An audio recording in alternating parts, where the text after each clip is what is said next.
Expectations of more quantitative easing from the Fed and other central banks has seen the price of gold hit new record highs. The strength in gold carrying other metals like palladium standout gainer on hopes of a recovery in demand from the Chinese auto industry.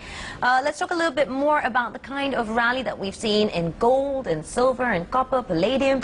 Joining us now is James+Turk. He's the chairman and founder of Gold Money, which buys and stores precious metals for investors. James, thanks very much for joining us. David, of course, staying on the panel as our guest host. The question seems to always be, is this move that we've seen in gold in the recent past more to do with dollar weakness, or is there a fundamental gold story that we're not listening to? Yeah, there's a fundamental gold story. You know, at any given time, it can be dollar weakness or dollar strength, and gold can still go up. And in fact, this decade, gold has risen at double-digit rates of appreciation on average every year against all of the world's major currencies. So we're in a bull market. It's got good fundamentals, and I think this is going to continue for the foreseeable future. Can I ask, who's actually buying the gold now? Is it still people looking for, if you like, fundamental value because of uncertainty, or is it being pushed more by more speculative means? Because the momentum is going one way, isn't it? It's, yeah. You know, it's interesting. There are two types of buyers in the gold market. You have the accumulators, those who understand that gold is good value. They buy the dips. And then you have the trend followers. They tend to buy the strength. And what we've seen since August, it's really been the trend followers more than the accumulators. But the interesting thing, we've seen something on this move up in the gold price that we hadn't seen basically all decade long. The accumulators are following very, very closely.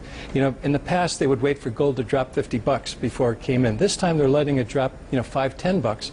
Every dip has been well bought. So there's something special happening this time that we haven't seen all decade long. And I think that's one reason why we've seen so much power in the gold market over the past couple of years. Because at the end of the day, it's the physical buyers that really drive the gold price. You know, there's a lot of paper gold out there, which are representations of gold. But when you own paper gold, you only own exposure to the gold price. And at the end of the day, it's the physical buyers that really are driving the market, and that's what we're seeing today. The physical buyers took the price of gold to about 1,100. That seemed logical. 1,150, 1,200 even seemed logical. What, producing an ounce of gold is what, $1,000 per ounce, as I understand it. Correct me if I'm wrong. But when it comes down to levels at 1,395, these are paper buyers at the end of the day. If they decide that they found another safe haven, which is not gold, or the economy turns around, or QE2 comes into play, do we see gold drop back down to the 1,200 level? I don't think so. And I've been saying all along that a 3-digit gold price is history, just like a 2-digit gold price is history. You know, there's so much currency debasement going on, and there's so much concern about the banking system, sovereign debt. You know, people are really looking for a safe haven. In the 1970s, there were no safe, you could go to the Deutschmark or you could go to the Swiss franc as safe haven currencies, but there are no safe haven currencies today. And in an environment where you can't earn any interest, why hold a currency and take the risk when you can own gold or silver, a tangible asset, and avoid that risk? Is it that tangible an asset? Because at the end of the day, silver jumping to, what, 30-year highs, it's never jumped in the recent past anyway to the same levels as gold has. I mean, why are the people who are looking for a safe haven going to silver when they can get into gold? Well, silver is a cheap form of gold. Remember back at the end of the last bull market in 1980, gold was $850 and silver was $50.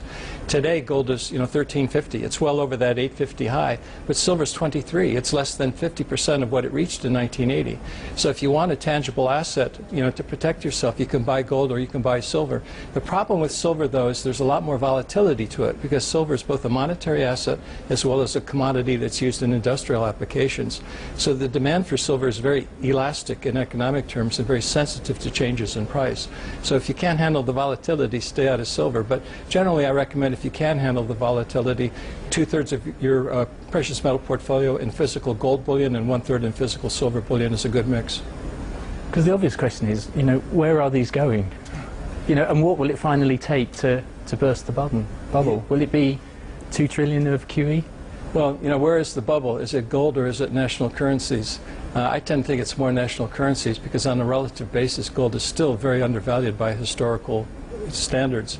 Back in 2003, I said that gold was going to be $8,000 an ounce in 2013 or 2015, which at the time sounded outrageous. But the logic was that if gold can go from $35 to $800 in the 70s, which it did, and it took $350 to purchase in 2003 what $35 purchased in 1971 on an inflation-adjusted basis. It took $10 versus $1 over that 30-year period of time.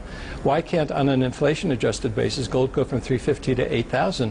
It's basically did that in the 1970s. Why can't history repeat? When you go into periods of monetary crisis, after the illusions of prosperity from the boom, you get the bust. And during the bust, people look for safety rather than generating returns. And one of the best safe haven assets to own during a period of a bust is gold. So I think gold's going much, much higher. There is no bubble. Also, people say, well, it's come so far.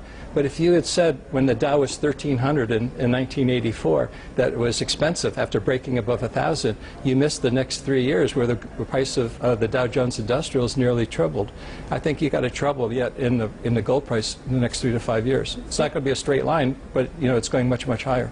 Yeah, I think Jim Rogers agrees with you. I think he blatantly said he thinks gold is going up, and that's a story no one can change. Thanks very much for coming in, James. James Turk, of course, chairman and founder of